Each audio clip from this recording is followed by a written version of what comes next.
This time, we're taking a look at the maligned yet... No, I can't do this. Definitely not doing this for this movie.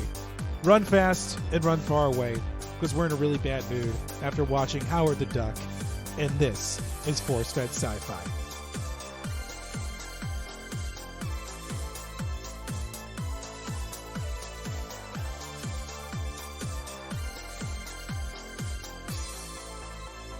Hello, everybody, and welcome back to another episode of the Force Fed Sci-Fi podcast.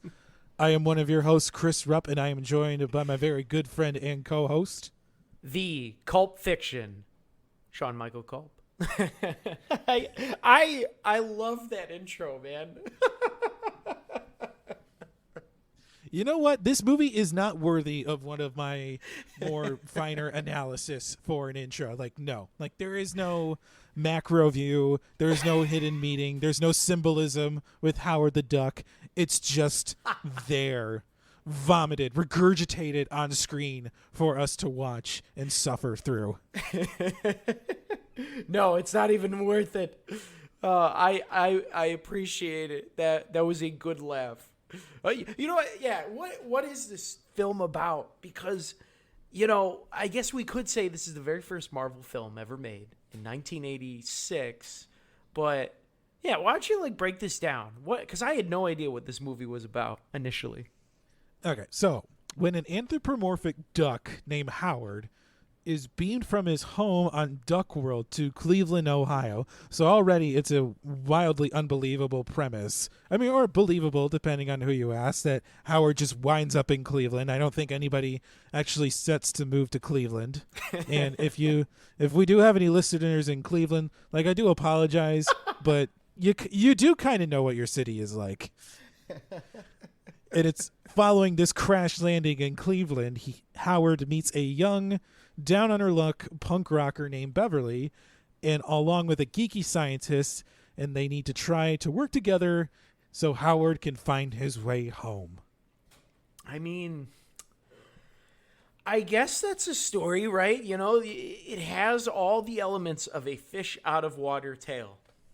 Right, it does, but we don't get anything like that in this movie. We see a lot of detail was poured into, the clever duck puns of Duck World. Yes. And that briefest bit of world building we get there, but we don't get any sort of fish out of water elements for the rest of the movie when Howard lands on Earth. No, it's so weird. He lands and people immediately start attacking him.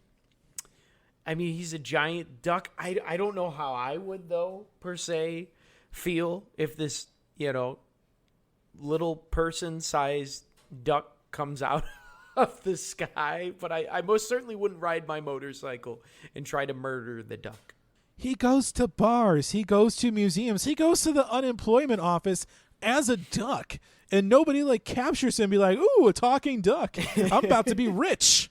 The lady at the unemployment office literally treats him like a person. She's like, I'm going to get you a job, young man. It's what kind of beer goggles are you wearing, lady? This is obviously a duck. It's not a suit. It's a duck. The movie, I guess, is supposed to be a comedy, right? I guess, but it's weird the tone it takes because there's... It tries to veer into the comedic range, and then it tries to shoehorn in this intergalactic villain that Howard has to defeat, even though he's a duck and has no special skills other than duck foo, which is so stupid. And then there's weird romance elements in it too. So this movie is just all over the place. This is if the writers had a bunch of Post-it notes written on a wall and started playing darts, and wherever the darts landed was the elements they wanted to try and incorporate in the story. They basically took a bunch of different things and were let's just throw it into the story and have Howard go through these situations. That'll be funny, right? And then people just react to it. Yeah, let's see a talking duck in random clubs and an unemployment office. People will love that. Yeah, spoilers alert, nobody loved it. Well, I guess we could, the director is Willard Huyck, right?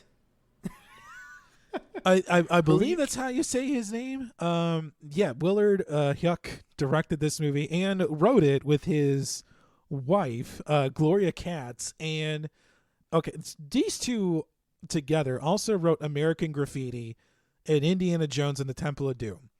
So these two have experience writing and making good films. Yeah, I mean, it has the blueprint for success, right? Because they worked with George Lucas in the past and had two really good films. Yeah, so yeah, all the elements were there. And you also have the technical wizard that is George Lucas serving as an executive producer on this movie. But I think that was more so they could guarantee the budget of the movie and get access to Industrial Light and Magic, which was the visual effects workhouse at the time. Everybody, after Star Wars came out, everybody wanted to go get their visual effects done there. I mean, makes sense. So it's like got the blueprint for success. I also agree with you. I don't know, because I know George wanted to initially make this film, I think in the 70s, but then he focused more on Star Wars, and I agree with you. I don't think who knows how much he actually was involved with this. Because I know on Wikipedia, like he's supposedly like a producer, but he's not even on it as like a producer. I mean, most of the time an executive producer is a no-show job. I mean, it could be as simple as somebody did a favor for the director one time, or they hung around on set and actually contributed to the story a little bit. And it's like, oh, by the way, you want an EP credit? Okay, cool. So who knows? Yeah, I mean, we can see it with the special effects that they used Lucasfilm. They look clean, very nice, but outside of that, this does not have that Star Wars-esque, family fun feel that maybe many people were hoping with the hype of this movie. Oh, they tried so hard, though, to make this family friendly, or like, hey, your kids can come see this. Like, no, your kids like really shouldn't see this movie. I mean, because at one point, I mean, Beverly pulls out a duck-sized condom from from Howard's wallet. I mean, even the poster itself, I mean, it's clearly Howard that's breaking out of that egg there with a big cigar in its mouth. I mean, it has the makings of what you would think, and I know we talked about this off air, like a funny adult, maybe in modern times would be like a show on like Comedy Central, or Adult Swim. Like this cartoon smoking duck that swears, gets drunk all the time, and gets into weird situations. No, but instead we get this weird earth romping type of movie that's set in Cleveland, and supposedly galactic misadventures ensue. Maybe that's the joke of it, because no one ever wants to go to Cleveland, so we're going to send this duck to the worst place on the world. Oh, man. I did laugh. I'm with you. I did laugh when I saw, wait, Cleveland? Like, oh, I get it. Nobody sets out to live in Cleveland. I get it. It's an awful place. Hoo-hoo, even in the 80s. But the film, like, really builds up, I would say, the beginning. They set up Duck World, and they spend a lot of time with, like, fake-outs with Howard, because they don't reveal him being this, basically what turned out to be a guy in a suit until after kind of, like, I would say, scenes where he has, like, the fridge open, and then he closed it, and you just see the hand, or he's, like, doing miscellaneous activities in his apartment, but they don't do the big reveal. I don't know why. Maybe that was intentional to shock the audience. I mean, that would work if your movie was just called Howard, but your movie's called Howard the Duck. I mean, the big reveal is given away, so just lean into the skid and just show us the duck, man. The expectations were clear. I think we also talked a little bit. So it took, I believe, 6 actors to work the suit designed for Howard, correct? It took a lot of hands to get this Howard going. Yeah, so there was Ed Gale, who was actually in the suit, along with Jordan Prentice, another super performer. And then there were puppeteers Tim Rose, Steve Sleep, Peter Baird, Mary Wells, and Lisa Sturz that actually worked the puppetry mechanics for the suit. So this is a very intricate, complicated design that takes a lot of people just to work for a brief, what is it, hour and a half long movie. Mm-hmm. And they have a guy as the voice. So it's like we don't even... That's a lot of hands to get this guy going.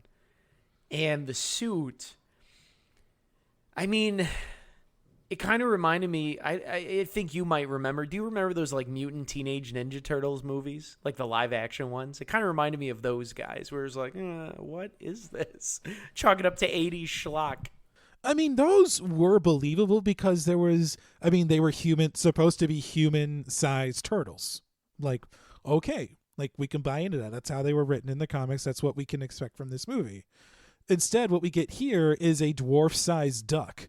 Whereas if anybody is familiar with the comics at all, Howard is actually much smaller in the comics than he is in this movie. Yeah, he's really tiny. Yeah, I mean he's not small, but he's also not this big either. I mean, comparatively so. I mean, if you're going to compare, it's obviously a dwarf is going to tower over a duck, but Howard has a little bit of height to him, but he's not, huge compared to everything else. He is not duck size.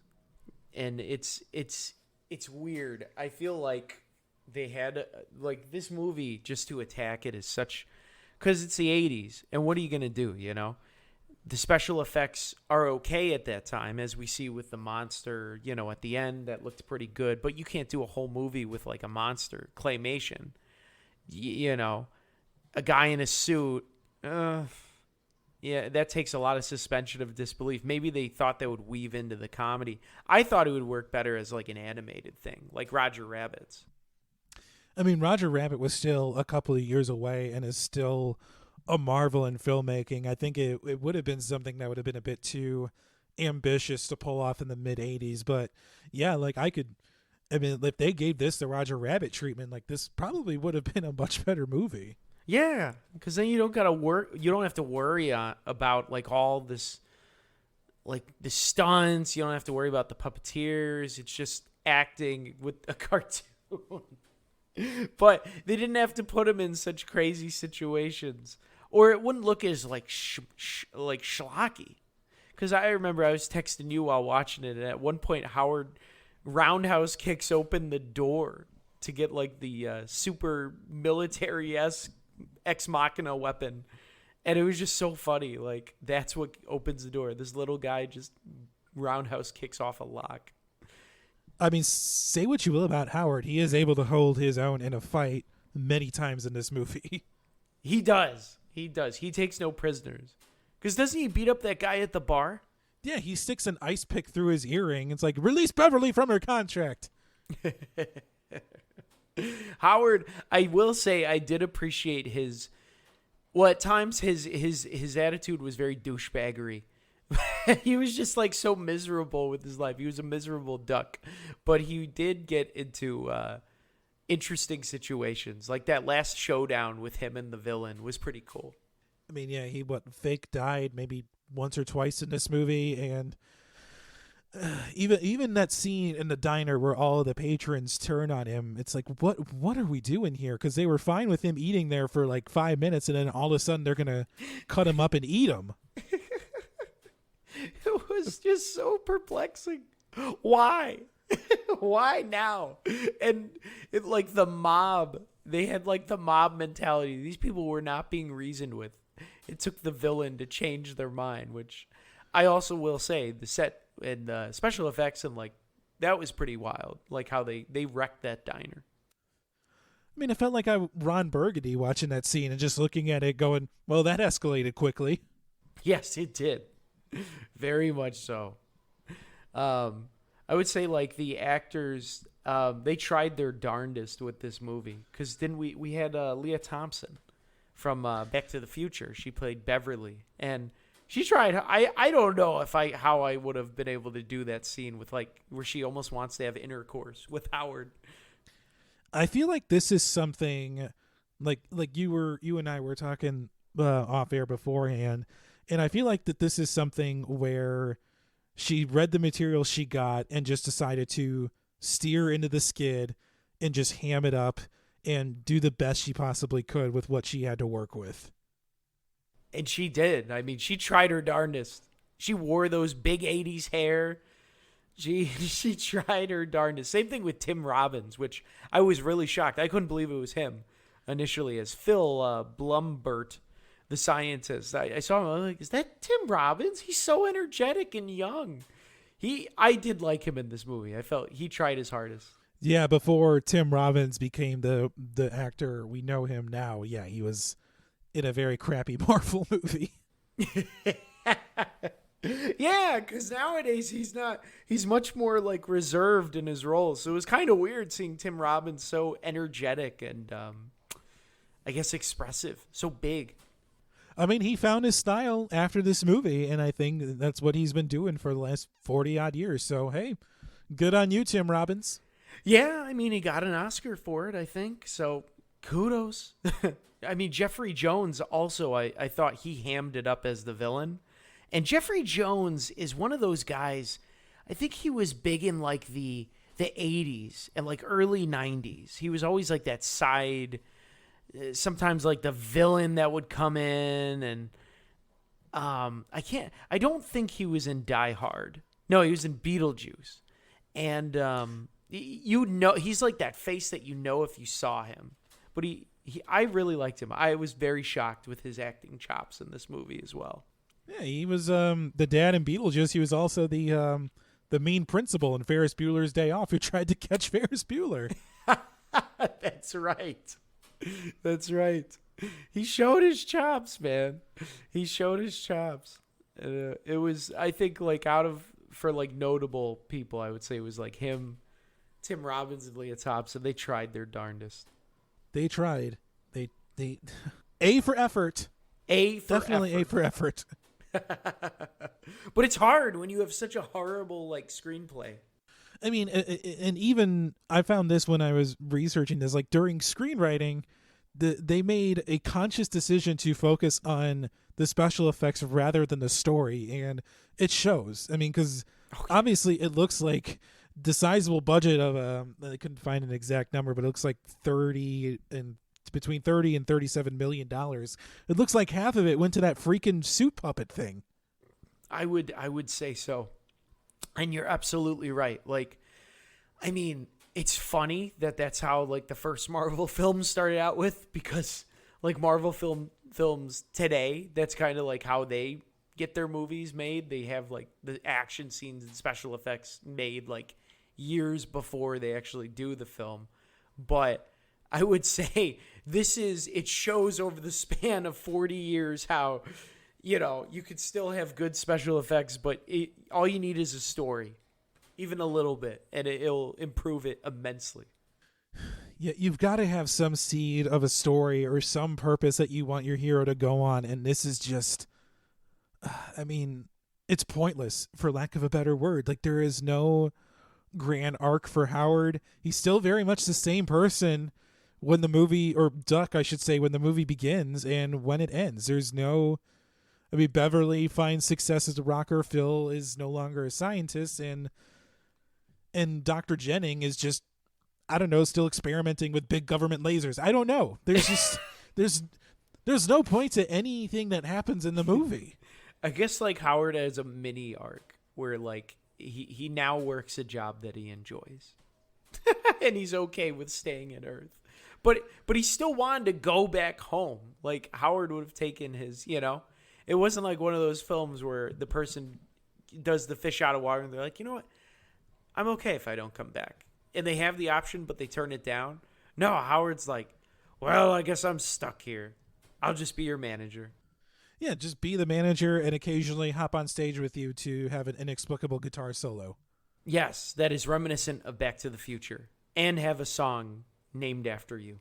Which I gotta say, like, I tried listening to that song again because, I mean, one of the highlights of 80 Schlocky Sci-Fi Month is we've had some good music so far. And I tried listening to this song again, and I was just like, nope, this song's terrible. I gotta shut it off. Complete garbage.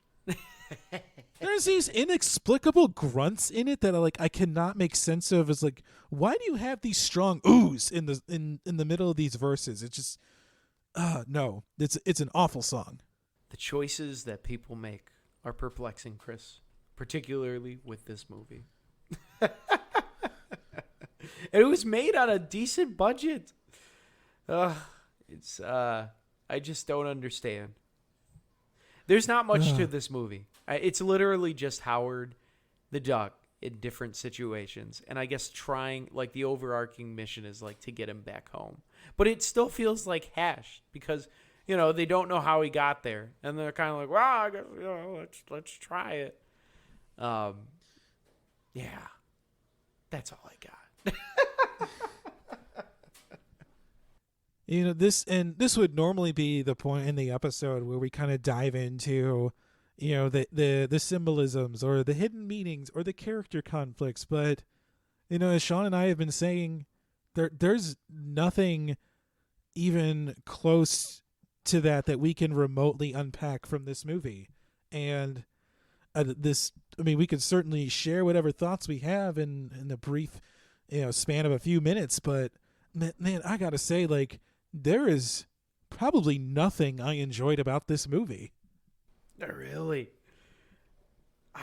Okay, that's okay. The only things I enjoyed, like, some of the humor occasionally, and then like the acting, like the overacting occasionally, and then like the special effects, like the big alien at the end was cool for the time. Like, I respected it, but like outside of that, yeah, it was really punny and just kind of not as bad as a flagrant sound of thunder or Battlefield Earth. No, those are on our Mount Rushmore of awful science fiction movies. But I mean, yeah, like the humor, like, yeah, there were certainly moments in it that made me chuckle. But you know, what's that old adage? Even a broken clock is right twice a day. It's just the rest of the movie is just packaged in this awful, offensive 90-minute thing.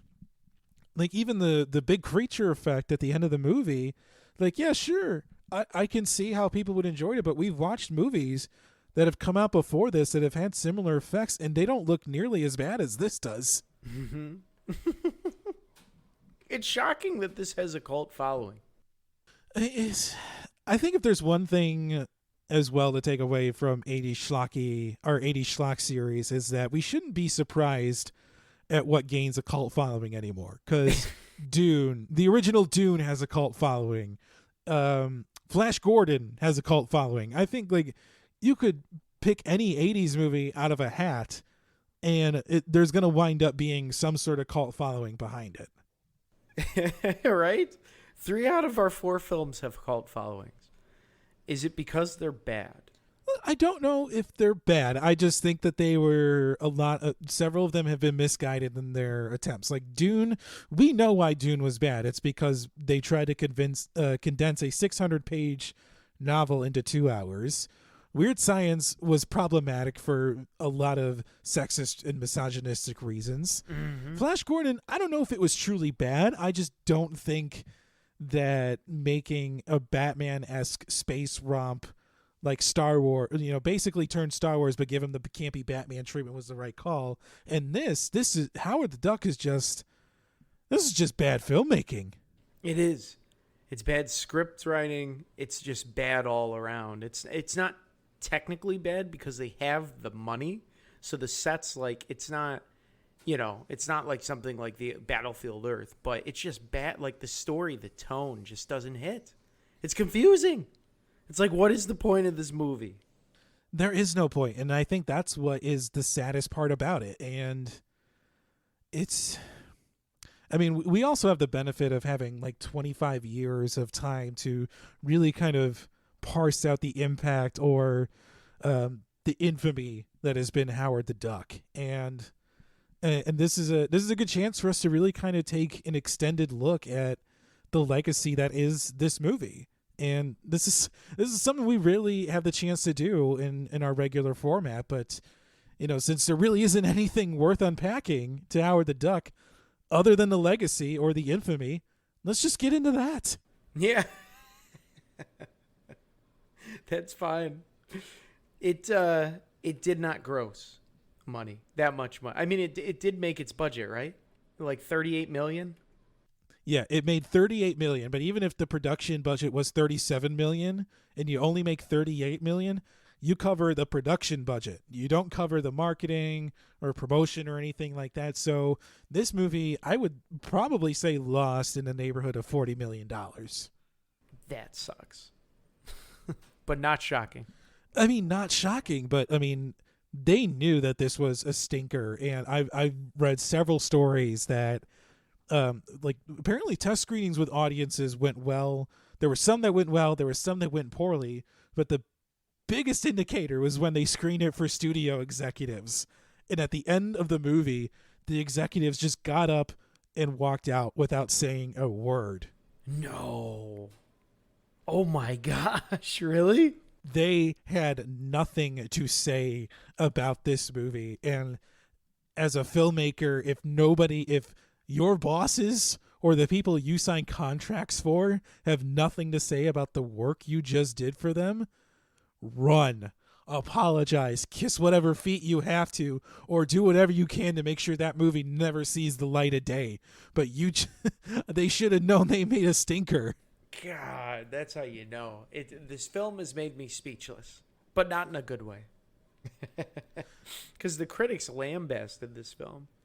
I know, like, Siskel gave it, like, 1 star out of 4, and he called it stupid. And says this film, the story has no center, the duck is not likable, and the special effects are less impressive than a sparkler on a birthday cake. Ooh. Man, that is savage. I mean, now I know why Gene Siskel and Robert Ebert got together, because they probably just wanted to see who could write the better insults. God, that is awful. Yeah. I mean, even legendary critic Leonard Maltin got into it, and he echoed a lot of what you were saying, too. He actually questioned why the movie wasn't animated in the first place. Well, it just seems like such a waste of money.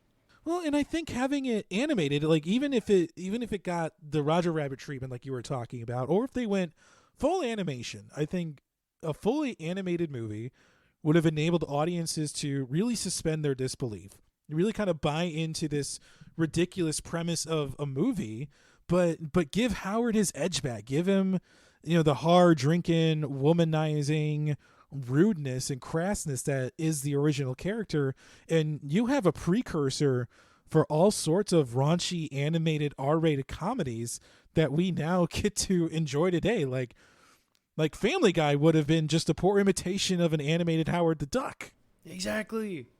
And they didn't want to go for it because I'm sure they were like, I'm sure it had something to do with like kids and toys, and so they didn't want it to be all the way bad because you got to market it to the kids. But there's like nothing good. Like even the epic scenes, quote unquote, the chase and battle scenes take forever. They go on way too long. Like that glider scene. It was like, dude, let's just end this. Yeah, that's about 3 minutes longer than it needs to be. There's no reason for it to stretch on as long as it does. Yeah, like if I was a kid, I would be bored to tears. I'd be like, what is this weird looking duck thing doing? And as much as the contemporary reviews at the time crapped on it, modern reviews haven't been kind either. No. It's got a 13% on Rotten Tomatoes. It's got a 28 on Metacritic. And oddly enough, it has a B- on CinemaScore, and I cannot figure out for the life of me why it has a B-. That is wild. I don't know. Maybe that's where the cult following is. It's got to be like similar to how video games get review bombed by trolls. Like this has got to be the opposite of that, right? Like this has to be people who like, oh, the character's not all that bad. Like, yeah, the movie's crappy, but let's try to save them. Like, no, you're doing you're tricking people into watching this movie is what you're doing. Yes, you're just making people angry and distrustful of studios and directors and all of that. No, don't do that.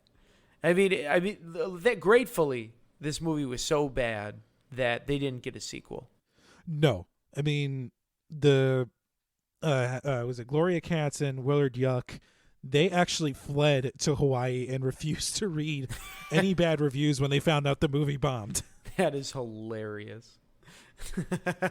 They didn't want to deal with the reality of the situation. I mean, yeah, I can definitely understand that because I mean we've all had screw ups before, and what's the first thing we want to do when we massively screw up? We want to go home and crawl under the covers and pretend nobody saw what we did. Oh, but it's here. It's etched in history forever. I mean, this film even like the '86 Razzie Awards, it won Worst Picture. Worst picture, worst screenplay, worst new star for all the people they had work in the Howard puppet, worst visual effects. That's not all. It was even nominated for worst director, worst supporting actor, and worst original song. So, I mean, when you talk about like bad movies of the 1980s, like Howard the Duck is up there or down there, depending on your view of bad movies. Yeah. It won Worst Film of the Decade, Worst Picture of the Decade, or it was nominated, sorry, in 1989, which is pretty hefty to like be that bad of a film to be on the Worst Film of the Decade, Worst Picture of the Decade. That's no bueno. I just want to see like who won for apparently Mommy Dearest won Worst Picture of the Decade for the Razzies. I mean, I haven't seen that, but I kind of get like why that won. Yeah, me too. That's funny. God. And then in that same year, Sylvester Stallone won Worst Actor of the Decade. So yeah, I get it. The Razzies seem like they know what they're doing. They do, and I love their awards because they're so savage. That I love how the worst new stars, the 6 guys and gals in the duck suit. That's fantastic. I mean, I love the people who actually like show up to accept their Razzie in person. Mm-hmm. Like this, like, all right, like, okay, just having fun with it. A bit like Halle Berry accepted her Razzie Award in person. Paul Verhoeven accepted a Razzie in person. Like, there are some people who take it in stride and just have fun with it because everyone knows it's not serious. It's just like, yeah, you made a crappy product. Here you go. Here's your prize. Well, I think Halle Berry even brought her Oscar because that was like the same year that she won the Oscar for, I can't remember the movie she was in, but maybe Monster. But I remember it was Monsters Ball. So you were close. Yeah, and she got a Razzie for Catwoman. So I remember that video. Check it out on YouTube. It's pretty funny because she's just laughing the whole time. But they do. I mean, on the plus side, the actor Ed Gale that played, he said that he gets more fan mail for his Howard the Duck portrayal than his Chucky performances from Child's Play. So I guess that's nice. Yeah, it's nice. I mean, people blame the appropriate people. Yeah. Who made this movie? I mean, Ed Gale even worked on Spaceballs after this movie because Mel Brooks, who said, I think Mel Brooks kind of wanted to try and redeem the cast or at least give them a second chance by putting them in Spaceballs. So, I mean, Mel Brooks, legendary nice man. Legendary nice man, absolutely. And despite the film for like being as trash as it is, like we said, Tim Robbins, he was able to resurrect his career. Like Shawshank Redemption really set him on the map. Not much for Leah Thompson though.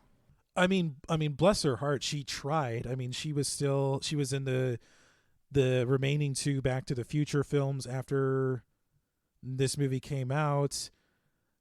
Let's see. I'm pulling up her filmography right now.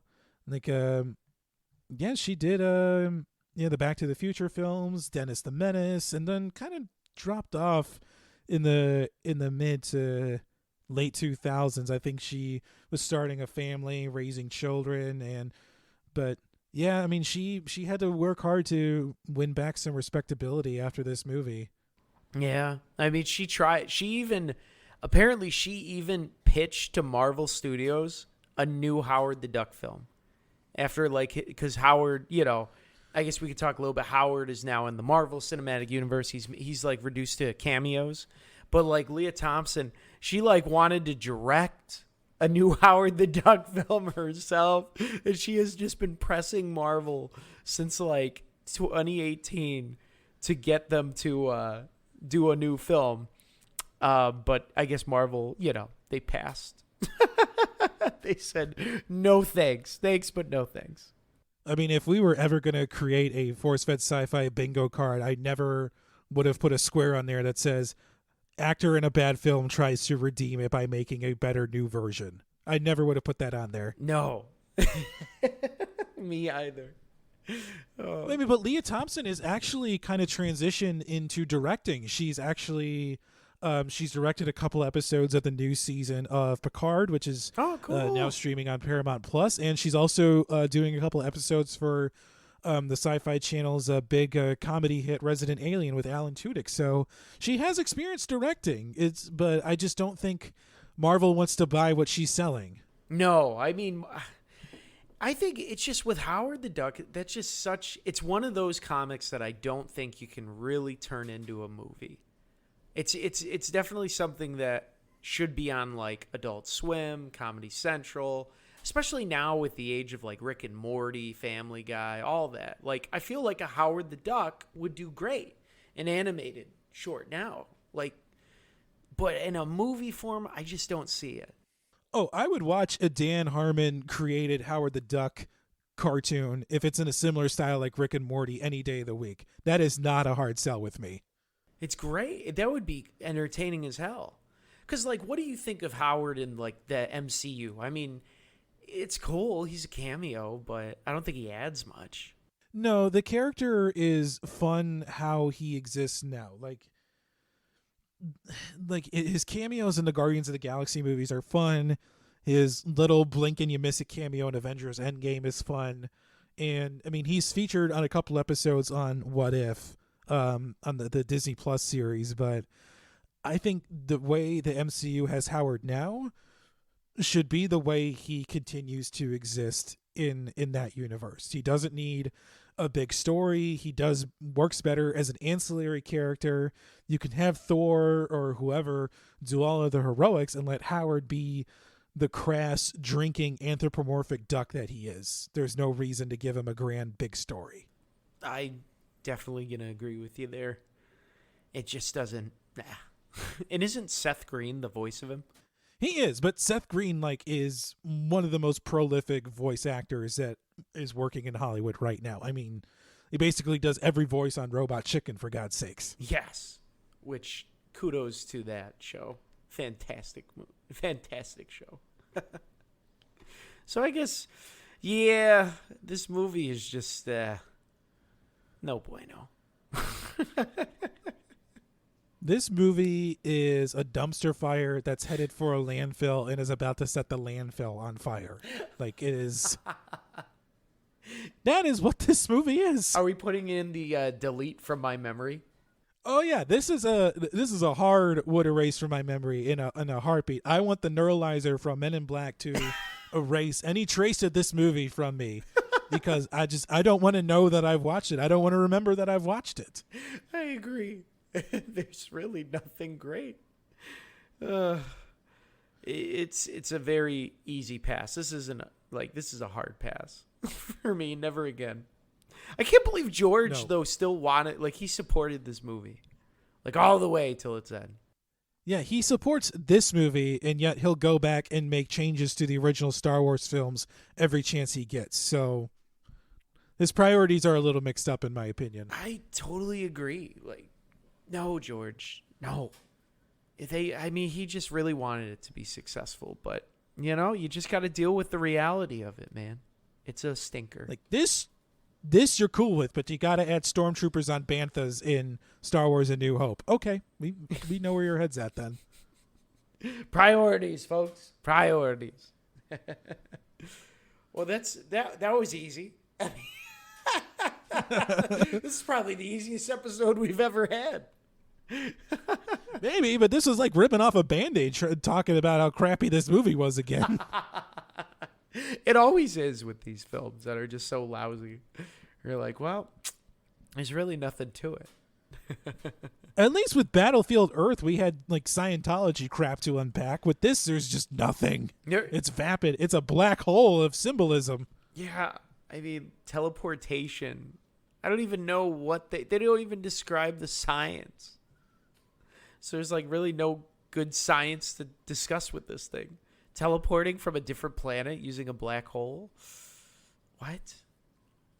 Yeah, and I'm not talking about the science of ducks because this isn't National Geographic.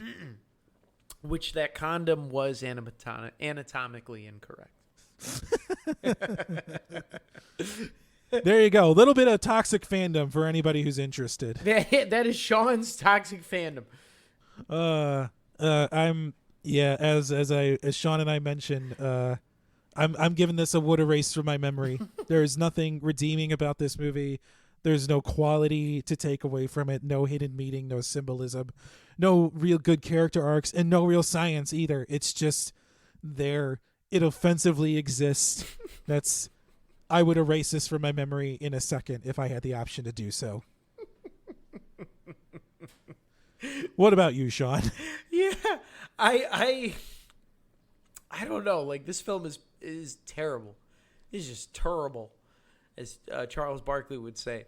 And I would put this as a would not watch. It is not a would erase from my memory just because some of like the things I didn't hate it through and through, but it is a terrible film. And I will never watch this movie again, ever in my life. I hope to God I never get the chance, because no, I feel like this would be purgatory, is just like sitting there, or like hell would be like just being strapped to a chair watching Howard the Duck for the rest of my existence. No, Sean's good. We're both good. We don't ever need to watch Howard the Duck ever again, thankfully. But Chris, what are we going to watch next? Well, we're going to do another series of films. Sean and I are experimenting with theme months where one of us picks a theme, and that's going to be our next series of films. And I have the honor of choosing next month's theme, and I can think of no better way than to honor the genre of science fiction than by reviewing some of the movies by one of the greatest directors that's ever lived. We're going to discuss some of Steven Spielberg's great science fiction contributions to the big screen. And to kick off Spielberg month, we are talking Close Encounters of the Third Kind, his original science fiction film, the one where he actually had a weird bet with George Lucas about whether his movie or Star Wars would gross more money. So we are going to dive into the maestro of Steven Spielberg. Woo! I am pumped. Especially for that film. Close Encounters, I've never seen that. So I am excited for this epic sci-fi. Awesome. Well, it is always a pleasure to discuss these movies with you, Sean, be them good or bad. And this is definitely one of the bad ones. Likewise, my good sir. It is always a pleasure, Chris. I am grateful for this. Me too, my friend. And if you enjoyed this episode, or if not, we're just a podcast. We can't tell you what to think. Please head on over to Apple Podcasts and leave us a 5-star review. It really helps to drive us up the charts, as well as help people like you find the show. We are across the spectrum of social media with Facebook, Twitter, and Instagram, all at Force Fed Sci-Fi. You can check out and download episodes from Apple Podcasts, Google Podcasts, Spotify, or wherever you stream your audio, and go ahead and hit that subscribe button so you never miss an episode. Finally, you can check out our website, forcefedsci-fi.com, for show notes and links to all of our social media. And so for all of us at the Force Fed Sci-Fi team, we will see you next time.